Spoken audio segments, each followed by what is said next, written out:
लोकसभा चुनाव 2024 से पहले ही महाराष्ट्र में सियासी हवा बदली बदली नजर आने लगी है। बीते दिनों जब कांग्रेस के अडानी के मामले पर जेपीसी की मांग को उठाया तो एनसीपी चीफ शरद पवार के तेवर कांग्रेस के हिसाब से ठीक नहीं रहे। शरद पवार ने जेपीसी वाली मांग पर कांग्रेस से अपने आप को अलग रखा। इससे पहले जब वीर सावरकर के मुद्दे पर कांग्रेस सवालों के घेरे में आई, तब भी शरद पवार ने सावरकर को हीरो बताते हुए राहुल गांधी और कांग्रेस को बड़ी नसीहत दी थी। ये सब महाराष्ट्र में महाविकासी अघाड़ी में फूट के संकेत की तरह देखा जा रहा है।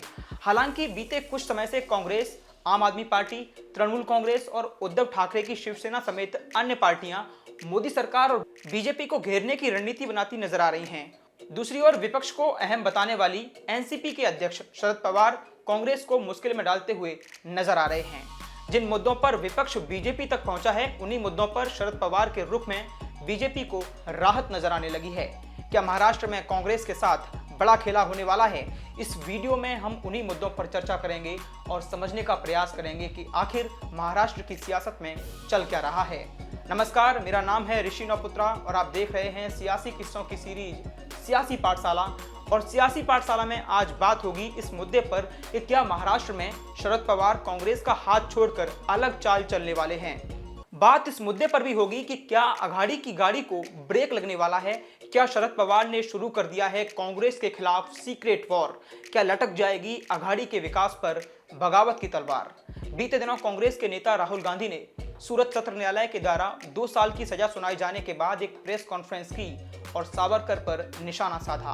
राहुल गांधी ने कहा, लोग कहते हैं कि राहुल गांधी ने माफी मांगी थी, लेकिन मेरा नाम सावरकर नहीं है, मेरा नाम गांधी है और गांधी कभी किसी से माफी नहीं मांगते।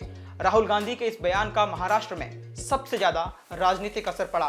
बीजेपी और एकनाथ शिंदे की शिवसेना ने इस बयान को लेकर उद्धव ठाकरे को जाल में फंसाने का प्रयास किया। इसके बाद उद्धव ठाकरे ने भी कहा था कि वे मालेगांव सभा में सावरकर का अपमान बिल्कुल भी बर्दाश्त नहीं करेंगे। इसके बाद फिर से इसी मुद्दे पर कांग्रेस और ठाकरे के गुट के बीच दरार पैदा हो गई थी। फिर बात जब बिगड़ने लगी तो संगठन को बचाने के लिए आगे आए शरद पवार। शरद पवार ने हस्तक्षेप किया और राहुल गांधी और सोनिया गांधी को इस तरह के बयान न देने को लेकर नसीहत दे डाली। उसके बाद शरद पवार ने नागपुर में सावरकर के काम की जमकर तारीफ की। शरद पवार ने यहां सभा के दौरान परोक्ष रूप से कांग्रेस को संदेश देते हुए कहा कि ये कोई राष्ट्रीय मुद्दा नहीं है, ये पुराना मामला है। हम लोगों ने सावरकर के खिलाफ जो कुछ बोला था वो व्यक्तिगत नहीं था, बल्कि हिंदू महासभा के खिलाफ था। हालांकि एक दूसरा पक्ष ये भी है कि देश की आज़ादी के लिए सावरकर द्वारा किए गए बलिदानों को हम नज़रअंदाज नहीं कर सकते। एक और बात मैंने 32 साल पहले संसद में कही थी। सावरकर के बारे में एक बात जो हमें अच्छी लगती है वो है उनका वैज्ञानिक दृष्टिकोण। सावरकर ने सार्वजनिक जीवन में जो कुछ भी कहा या जो कुछ भी किया, उसको लेकर उनका एक सामाजिक और वैज्ञानिक नजरिया हुआ करता था। इसके अलावा शरद पवार और कांग्रेस के बीच खटास उस मुद्दे पर भी नजर आई जिसमें अडानी और हिंडनबर्ग के मुद्दे को लेकर कांग्रेस ने सीधे तौर पर पीएम मोदी और बीजेपी को घेरने की कोशिश की थी। हिंडनबर्ग रिपोर्ट को लेकर जब विपक्ष का साथ मांग रही कांग्रेस ने आवाज उठानी शुरू की तो शरद पवार का रुख इस बार भी कांग्रेस से अलग नजर आया। यहां हिंडनबर्ग रिपोर्ट का जिक्र करते हुए शरद पवार ने कहा, इस कंपनी ने पहले भी इस तरह के बयान दिए हैं और संसद में तब भी भ्रम की स्थिति पैदा हो गई थी, लेकिन इस बार इस मुद्दे को लेकर जरूरत से ज्यादा महत्व दिया गया है। और रिपोर्ट में जो बयान दिए गए हैं उसकी पृष्ठभूमि क्या है। जब ये लोग ऐसे मुद्दे उठाते हैं तो देश में विवाद पैदा करते हैं, ये हमारी अर्थव्यवस्था को प्रभावित करता है। ऐसा लगता है कि ये सब किसी को निशाना बनाने के लिए किया गया है। शरद पवार के इस स्टैंड से भी कांग्रेस को बड़ा झटका महसूस हुआ होगा। इसके साथ ही बीते दिनों शरद पवार ने जेपीसी के मुद्दे को लेकर भी विपक्ष से अलग स्टैंड रखा।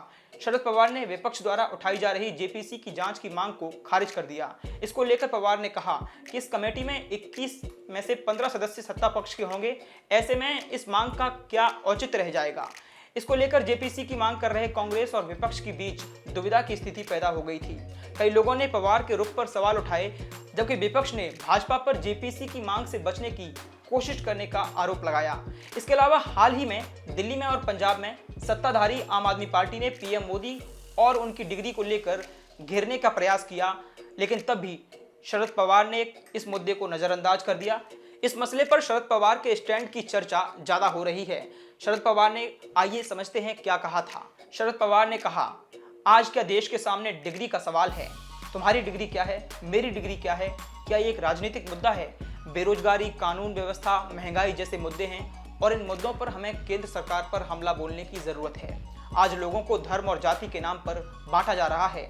महाराष्ट्र में बेमौसम बरसात से लोगों की फसल को बड़ा नुकसान हुआ है। ये सभी मुद्दे केंद्र सरकार से सवाल पूछने के योग्य हैं। डिग्री का मुद्दा सवाल के योग्य नहीं है। हम महाविकास अघाड़ी के भीतर सब कुछ ठीक नहीं होने की जो बात कर रहे हैं, उसके पीछे तमाम कारण हैं। उदाहरण के तौर पर हाल ही में अडानी के मुद्दे पर शरद पवार के रुख को लेकर कांग्रेस की ओर से नाराजगी के स्वर सुनाई दिए थे। कांग्रेस नेता अलका लांबा ने एक ट्वीट करते हुए पवार की मंशा पर सवाल उठाए थे। उन्होंने पवार का जिक्र तो नहीं किया, लेकिन ये कहकर उन पर निशाना साधा कि वे डरे हुए हैं। इस ट्वीट के बाद कांग्रेस बीजेपी के निशाने पर आ गई। उप मुख्यमंत्री देवेंद्र फडणवीस ने ट्वीट कर कहा कि कांग्रेस के साथ रह चुके और महाराष्ट्र के सबसे बड़े नेता शरद पवार के बारे में ये बात करना उचित नहीं है। वहीं बीजेपी के अन्य नेताओं ने भी अलका लांबा को इसको लेकर घेरना शुरू कर दिया। इसके बाद से ही लगातार ये सवाल उठ रहे हैं कि क्या शरद पवार जो बीजेपी की तरफ नरमी दिखा रहे हैं, वो कांग्रेस के खिलाफ सीक्रेट वार की शुरुआत है या मामला कुछ और ही है। इस पर आपकी राय क्या है, हमें कमेंट करके ज़रूर बताएं। आज के लिए बस इतना ही। धन्यवाद।